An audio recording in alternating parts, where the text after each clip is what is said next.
அஸ்ஸலாமு அலைக்கும் வரஹ்மத்துல்லாஹி வபரகாத்துஹு. அபுதாபி, துபை, ஷார்ஜா மற்றும் ஏனைய ஐக்கிய அரபு அமீரக பள்ளிவாசல்களில் வெள்ளிக்கிழமை ஓதப்படும் ஜும்ஆ உரை. வெளியீடு ஐக்கிய அரபு அமீரக அரசின் இஸ்லாமிய விவகாரத்துறை. தேதி வெள்ளிக்கிழமை முஹர்ரம் பிறை 2 ஹிஜ்ரி 1447, 27 ஜூன் 2025. தலைப்பு புதிய ஹிஜ்ரி ஆண்டு. தலைப்பு புதிய ஹிஜ்ரி ஆண்டு. எல்லா புகழும் அல்லாஹுக்கே. அவன்தான் படைப்புகளிலேயே ஆகச் சிறந்த ஒரு மனிதரை நமக்கு அனுப்பி இருக்கிறான். அம்மனிதரின் வருகையோடு தனது தூது செய்தியை அவன் நிறைவு செய்தான். மேலும் வணக்கத்திற்குரியவன் அல்லாஹ்வை அன்றி வேறு யாரும் இல்லை. ஆட்சி அதிகாரங்கள் அவன் வசமே உள்ளன. அவனுக்கு யாதொரு இணையும் இல்லை என்று நான் சாட்சி கூறுகிறேன்.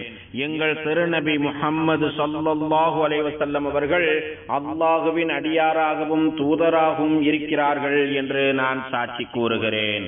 யா அல்லாஹ், எங்கள் தலைவர் நபிகள் நாயகம் ஸல்லல்லாஹு அலைஹி வஸல்லம் அவர்கள் மீதும் அவர்களின் புனிதமிக்க குடும்பத்தினர் மீதும் தியாகம் நிறைந்த தோழர்கள் அனைவர் மீதும் உலக முடிவு நாள் வரை அழகிய முறையில் இவர்களை பின்பற்றி நடக்கும் முஸ்லிம்கள் மீதும் இறைவா நீ ஸலவாத்தும் சலாமும் பொழிந்திடுவாயாக. கவனமாக கேளுங்கள். இறைவனுக்கு அஞ்சி நடப்பதை எனக்கும் உங்களுக்கும் உபதேசிக்கிறேன். பரிசுத்த நாயனாகிய அல்லாஹ் கூறுகிறான், நிச்சயமாக அல்லாஹ் இத்தகைய இரையச்சம் உடையவர்களை நேசிக்கிறான் என்று இறைவன் திருமறையில் கூறுகிறான். முஃமின்களே, இந்த புதிய ஹிஜ்ரி ஆண்டில் உங்களுக்கு எப்போதும் நற்பாக்கியம் கிடைக்கட்டும். நமக்கும் நமது தேசத்திற்கும் அறிவார்ந்த நமது ஆட்சியாளர்களுக்கும் நன்மைகள் நிறைந்ததாகவும் கிருபைகளை கொண்டதாகவும் வெற்றிகளையும் சாதனைகளையும் வாரி வழங்குவதாகவும் இந்த ஆண்டு அமையட்டும் என்று இந்த ஆண்டு அமைய வேண்டும் என்று அல்லாஹு தஆலாவிடம் மன்றாடி துஆ செய்வோம். உலகெங்கிலும் அமைதியும் நிம்மதியும் பாதுகாப்பும் நிலையான அரசியலும் அமைய வேண்டும்.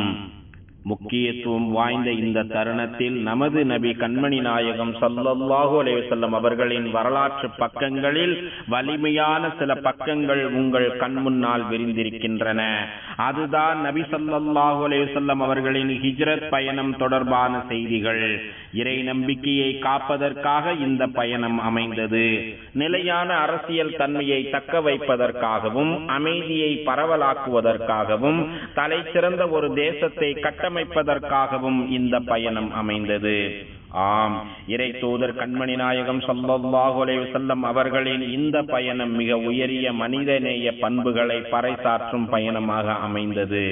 தாம் சென்றடைய வேண்டிய ஊருக்கு சென்றவுடன் இறை தூதர் கண்மணி நாயகம் ஸல்லல்லாஹு அலைஹி வஸல்லம் அவர்கள் பின்வரும் உயரிய 4 நற்பண்புகளை இந்த மனித குலத்திற்கு கற்றுக் கொடுத்தார்கள்.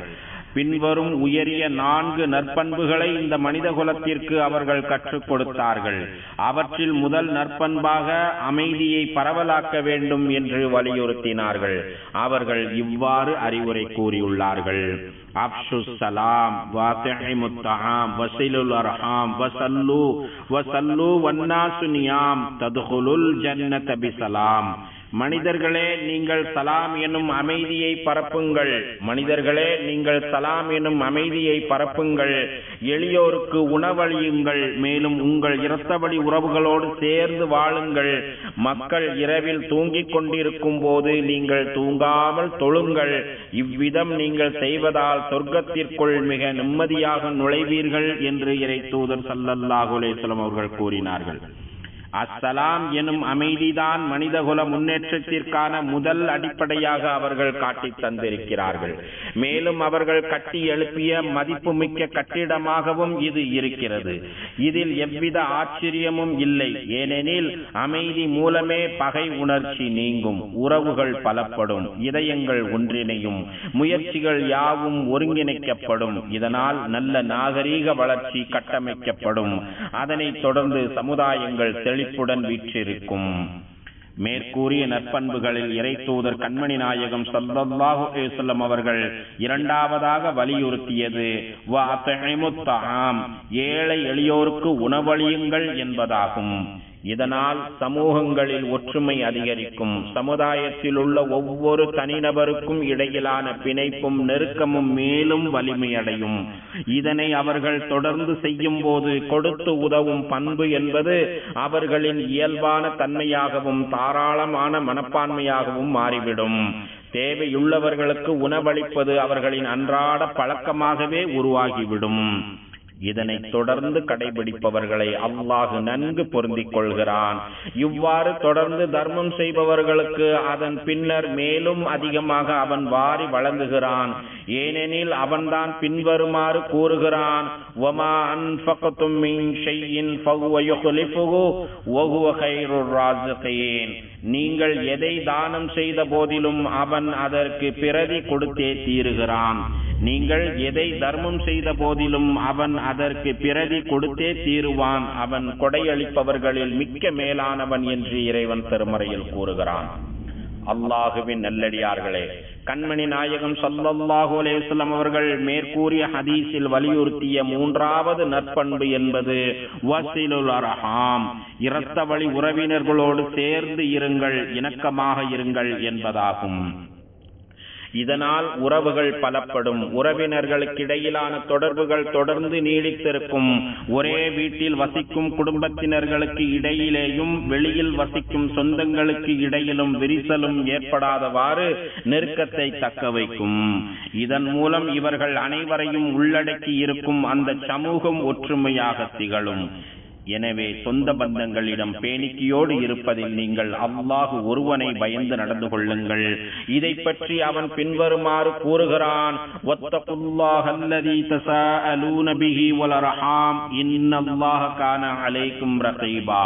இன்னும் அல்லாஹுக்கு பயந்து இரத்த கலப்பு உறவினர்களிடம் அன்பாக நடந்து கொள்ளுங்கள். இன்னும் அல்லாஹுக்கு பயந்து இரத்த கலப்பு உறவினர்களிடம் அன்பாக நடந்து கொள்ளுங்கள். நிச்சயமாக அல்லாஹ் உங்களை கண்காணித்தவனாகவே இருக்கிறான் என்று இறைவன் திருமறையில் கூறுகிறான். மேலே உள்ள ஹதீஸில் இறை தூதர் கண்மணி நாயகம் ஸல்லல்லாஹு அலைஹி வஸல்லம் அவர்கள் இறை வணக்கத்தை வலியுறுத்தி தனது 4வது அறிவுரையை கூறி நிறைவு செய்கிறார்கள். இதோ அவர்கள் கூறியிருக்கிறார்கள்: வஸல்லு வன்னாசு நியாம். பொதுவாக மனிதர்கள் யாவரும் தூங்கிக் கொண்டிருக்கும் அந்த இரவு நேரத்தில் நீங்கள் விழித்து எழுந்து தொழுங்கள் என்று கூறியுள்ளார்கள். எனவே அல்லாஹுவின் நல்லடியார்களே, உங்கள் இறைவனோடு இருக்கும் தொடர்பை நீங்கள் கண்டிப்பாக மறந்து விடாதீர்கள். நீங்கள் எத்தகைய வேலையில் ஈடுபட்டிருந்தாலும் அவனுக்குரிய கடமையை நிறைவேற்றும் பொருட்டு அதற்குரிய நேரத்தில் தொழுது விடுங்கள். உங்கள் இறைவனிடம் மனமுருகி பேசுவதற்கென குறிப்பிட்ட நேரத்தை ஒதுக்கி அதை தொடர்ந்து கடைபிடியுங்கள்.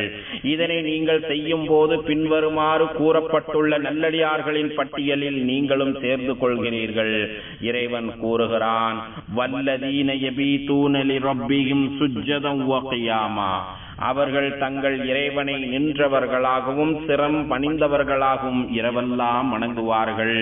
அவர்கள் தங்கள் இறைவனை நின்றவர்களாகவும் சிரம் பணிந்தவர்களாகவும் இரவெல்லாம் வணங்குவார்கள் என்று இறைவன் நல்லடியார்களை பற்றி கூறுகிறான்.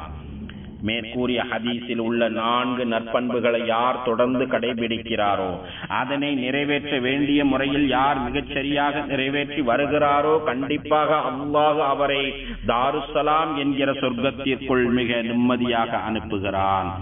முஃமின்களே, நாம் தற்போது கோடை விடுமுறையின் தொடக்கத்திலும் இறை தூதர் கண்மணி நாயகம் ஸல்லல்லாஹு அலைஹி வஸல்லம் அவர்களின் ஹிஜ்ரத் பயணம் நிகழ்ந்த நாட்களிலும் இருக்கிறோம். முதலில் நமது பிள்ளைகளின் நீண்ட கோடை விடுமுறைக்கு வாழ்த்து சொல்வோம். இந்த தருணத்தில் பெற்றோர்கள் தங்கள் பிள்ளைகளை கண்ணும் கருத்துமாக அதீத அக்கறையோடு கவனித்துக் கொள்ள வேண்டும் என்று நாங்கள் மீண்டும் மீண்டும் வலியுறுத்துகிறோம். எனவே ஒரு தந்தை தனது மகனோடு அதிக நேரத்தை செலவழிக்க வேண்டும். தொழுகைக்கு செல்லும் போது தனது பிள்ளையையும் உடன் அழைத்து செல்ல வேண்டும். பெரியவர்கள் அமர்ந்திருக்கும் சபைகளில் பிள்ளைகளையும் உடன் வைத்திருக்க வேண்டும். பெரியவர்களிடம் எப்படி நடந்து கொள்ள வேண்டும் என்பதை அச்சமயத்தில் சொல்லிக் கொடுக்க வேண்டும்.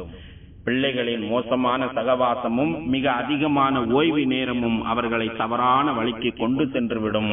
அதைத் தொடர்ந்து அவர்கள் போதைப் பொருட்களின் பிடியில் சிக்கிவிட அதிக வாய்ப்பு இருக்கிறது. உண்மையான ஹிஜ்ரத் என்னவென்பதை பற்றி இறை தூதர் கண்மணி நாயகம் ஸல்லல்லாஹு அலைஹி வஸல்லம் அவர்கள் பின்வருமாறு வலியுறுத்தியதை நாம் எப்போதும் நினைவில் கொள்ள வேண்டும். அதற்கேற்ப நமது பிள்ளைகளை நாம் தற்காக்க வேண்டும். வல் முஹாஜிரு மன் ஹஜர மா நஹல்லாஹு அன்ஹு. ஒரு முஹாஜிர் என்பவர் அல்லாஹ் தடை செய்தவற்றை விட்டு தவிர்ந்திருப்பார். ஒரு உண்மையான முஹாஜிர் என்பவர் அல்லாஹ் தடை செய்தவற்றை விட்டு தவிர்ந்திருப்பார் என்று இறை தூதர் ஸல்லல்லாஹு அலைஹி வஸல்லம் அவர்கள் கூறியுள்ளார்கள். இந்த ஹதீஸில் கூறப்பட்டுள்ள அறிவுரையை நமது வாழ்வில் எப்போதும் நாம் கடைபிடித்துக் கொண்டே இருக்க வேண்டும். எனவே நமது சோம்பேறித்தனத்தையும் எதையும் மிக லேசாக கருதும் தன்மையையும் நாம் விட்டொழிக்க வேண்டும். நமது பிள்ளைகளை குறித்தான கவனக்குறைவை நாம் தவிர்க்க வேண்டும். பிள்ளைகள் நம்மை புறக்கணிக்கிறார்கள் என்பதற்காக நாம் அவர்களை அப்படியே விட்டுவிடக் கூடாது. மிகச் சரியாக பிள்ளைகள் நம்மை கவனிக்கவில்லையே என்பதை நாம் அப்படியே விட்டுக்கூடக்கூடாது. பிள்ளைகள் நம்மை புறக்கணிக்கிறார்கள் என்பதற்காக நாம் அவர்களை அப்படியே விட்டுவிடக் கூடாது. மிகச் சரியாக அவர்கள் பக்குவப்படும் வரை அவர்கள் மீதான நமது பொறுப்பை நாம் உணர்ந்து நடந்து கொள்ள வேண்டும். நம்மிடையே இருக்கும் ஒவ்வொரு தந்தைமார்களும் பின்வருமாறு தனக்குத்தானே கேட்டுக்கொள்ள வேண்டும். நமது பிள்ளை நேரத்தை எப்படி கழிக்கிறான், யாரோடு அதிக நேரம் செலவழிக்கிறான், மின்னணு சாதனங்கள் மற்றும் சமூக தளங்களின் மூலம் நமது பிள்ளைகள் கெட்டு போய்விடாதவாறு தகுந்த முறையில் தற்காப்பு ஏற்பாடுகளை செய்து விட்டோமா, மோசமான கீழ்த்தரமான சகவாசத்திலிருந்து நமது பிள்ளையை பாதுகாப்பாக வைத்திருக்கிறோமா, படுகொலியில் தள்ளும் போதைப் பொருள் உள்ளிட்டவற்றிலிருந்தும் மேலும் அத்தகைய தொடர்புகளை விட்டும் பிள்ளைகளை நன்கு பாதுகாப்புடன் வைத்திருக்கிறோமா என்பதையெல்லாம் ஒரு தந்தை எச்சரிக்கையோடு கவனித்து பார்க்க வேண்டும். இறை தூதர் கண்மணி நாயகம் ஸல்லல்லாஹு அலைஹி வஸல்லம் அவர்களின் பின்வரும் அறிவுரையை எப்போதும் ஒரு தந்தை நினைவில் கொள்ள வேண்டும். இன்னல்லாஹ ஸாயிலுன் குல்ல ராஇன் அம்மஸ்தரஆஹு அஹஃபில அம் லையா. ஒவ்வொரு மேய்ப்பாளரையும் அவர் மேய்ச்சலை பற்றி கண்டிப்பாக அல்லாஹ் நாளை மறுமையில் விசாரிக்கிறான். ஒவ்வொரு மேய்ப்பாளரையும் அவர் மேய்ச்சலை பற்றி கண்டிப்பாக அல்லாஹ் நாளை மறுமையில் விசாரிக்கிறான். அவர் தனது மேய்ச்சலை நன்கு பாதுகாத்தாரா அல்லது வீணாக்கி விட்டாரா என்பது குறித்து விசாரிக்கப்படும்.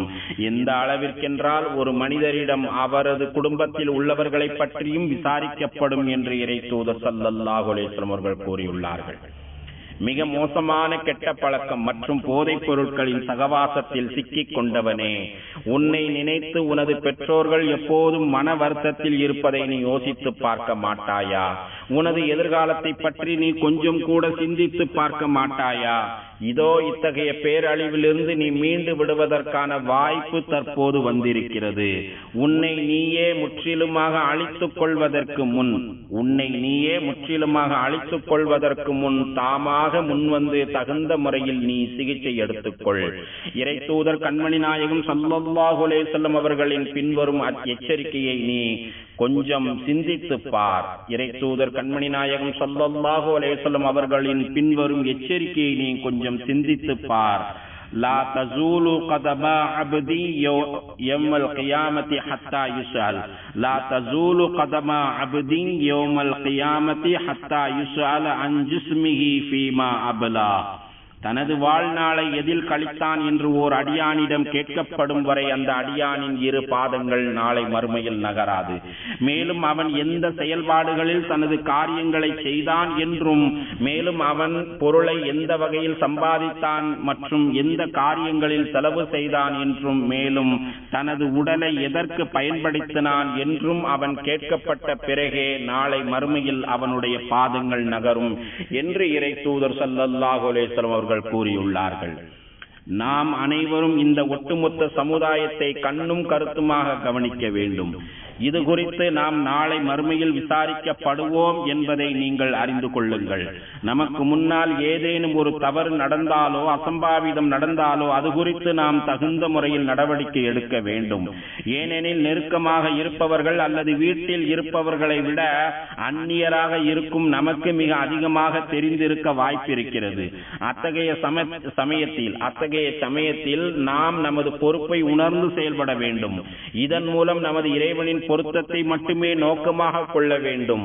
இது நம் தேசத்தை சீராக வைப்பதற்கான ஒரு முயற்சி என்பதை ஒரு குடிமகன் புரிந்து கொள்ள வேண்டும். எனவே இத்தகைய வழிகளில் இந்த ஹிஜ்ரத்தின் உண்மையான படிப்பினைகளை நாம் நடைமுறைப்படுத்த வேண்டும். யார் இதை உணர்ந்து செயல்படுகிறாரோ கண்டிப்பாக அவர் வாழ்வில் சுபிட்சமாக இருப்பார். எனவே நல்ல வழிகளை தாமும் கடைபிடித்து மற்றவர்களுக்கும் தகுந்த முறையில் வழிகாட்டி ஒட்டுமொத்த சமுதாயத்திற்கும் தேசத்திற்கும் பயனுள்ள வகையில் வாழ்பவர் உண்மையிலேயே கௌரவமான வாழ்க்கையை வாழ்ந்து கொண்டிருக்கிறார்.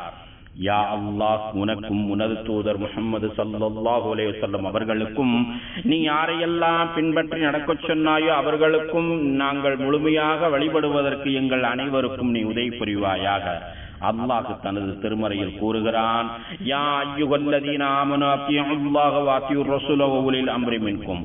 ஈமான் கொண்ட நல்லடியார்களே, அல்லாஹுக்கு கீழ்ப்படியுங்கள், இன்னும் அல்லாஹுவின் தூதருக்கும் உங்களில் நேர்மையாக அதிகாரம் வைப்பவர்களுக்கும் கீழ்ப்படியுங்கள் என்று இறைவன் திருமறையில் கூறுகிறான். எல்லாம் வல்ல இறைவன் தனது நபி மீது ஸலவாத்து சொல்லும் செயலை தன்னிடமிருந்தே தொடங்கி அதில் மலக்குமார்களையும் சேர்த்து உண்மை முஃமின்களாகிய நம்மையும் ஸலவாத்தும் சலாமும் சொல்லச் சொல்கிறான். இன்னல்லாஹ வ மலாயிகத்தஹு யுஸல்லூன அலன் நபி யா அய்யுஹல்லதீன ஆமனூ ஸல்லூ அலைஹி வ ஸல்லிமூ தஸ்லீமா. நிச்சயமாக அல்லாஹும் அவனுடைய வானவர்களும் நபியின் மீது ஸலவாத்து சொல்லுகிறார்கள். ஆகவே நம்பிக்கையாளர்களே, நீங்களும் அவர்கள் மீது ஸலவாத்து சொல்லி சலாமும் கூறிக்கொண்டிருங்கள் என்று இறைவன் திருமறையில் கூறுகிறான். யா அல்லாஹ், எங்கள் தலைவரும் எங்கள் நபியுமாகிய முஹம்மது நபி ஸல்லல்லாஹு அலைஹி வஸல்லம் அவர்கள் மீதும் புனிதமிக்க அவர்களின் குடும்பத்தினர் மீதும் தியாகம் நிறைந்த அவர்களின் தோழர்கள் மீதும் ஸலவாத் என்னும் ஈடேற்றத்தையும் சலாம் என்னும் அமைதியையும் பரக்கத் என்னும் நற்பாக்கியங்களையும் தந்தருள்வாயாக. மேலும் நல்வழி காட்டும் ஹலீஃபாக்களாகிய அபூபக்கர், உமர், உஸ்மான், அலி ரலியல்லாஹு அன்ஹும் ஆகியோர்களையும் சங்கை நிறைந்த அனைத்து தோழர்களையும் அவர்களை தொடர்ந்து வந்த தாபீன்களையும் உலக முடிவு நாள் வரை இவர்களை அழகிய முறையில் பின்பற்றி நடக்கும் முஸ்லிம்களாகிய எங்கள் அனைவரையும் நீ பொருந்திக் கொள்வாயாக. யா அல்லாஹ், இந்த தேசத்தின் ஜனாதிபதி மாண்புமிகு ஷேக் முஹம்மது இப்னு ஜாயித் அவர்களுக்கு அனைத்து நல்ல முயற்சிகளுக்கும் நீ உதவி புரிவாயாக. உனது அரவணைப்பிலும் உனது பாதுகாப்பிலும் அவர்களை நீ பாதுகாப்பாயாக. யா அல்லாஹ், மாண்புமிகு ஷேக் ஜாயித், மாண்புமிகு ஷேக் மக்தூம் மற்றும் மாண்புமிகு ஷேக் ஹலிஃபா பின் ஜாயித் மேலும் ஏனைய அமீரக ஆட்சியாளர்கள் உனது பொருத்தத்தை நோக்கி உன்னிடம் வந்து சேர்ந்த காலம் சென்ற ஆட்சியாளர்கள் அனைவருக்கும் நீ அருள் புரிவாயாக. யா அல்லாஹ், எங்கள் தந்தைமார்களுக்கும் தாய்மார்களுக்கும் நீ கிருபை செய்வாயாக. மேலும் எங்கள் இரத்த வழி உறவினர்களுக்கும் யாருக்கெல்லாம் நாங்கள் கடமைப்பட்டிருக்கிறோமோ அவர்களுக்கும் நீ கிருபை செய்வாயாக. எங்கள் இறைவனே, எங்களுக்கு நீ இம்மையிலும் நன்மை அளிப்பாயாக, மறுமையிலும் நன்மை அளிப்பாயாக. நரக நெருப்பின் வேதனையிலிருந்தும் எங்களை நீ பாதுகாப்பாயாக. அல்லாஹுவின் அடியார்களே, மகத்தான அல்லாஹுவை நினைவு கூறுங்கள். அவன் உங்களை நினைவு கூறுகிறான். அவன் வழங்கிய அருட்கொடைகளுக்கு நன்றி செலுத்துங்கள். அவன் அதனை உங்களுக்கு மேலும் அதிகப்படுத்தி கொடுக்கிறான். தொழுகையை நிலைநாட்டுங்கள். ஸதகல்லாஹுல் அலீம். வஸ்ஸலாத்து வஸ்ஸலாம் அலா ரசூலில் நபியில் கரீம். டிஸ்கவரி சேனலை சப்ஸ்கிரைப் பண்ணுங்க.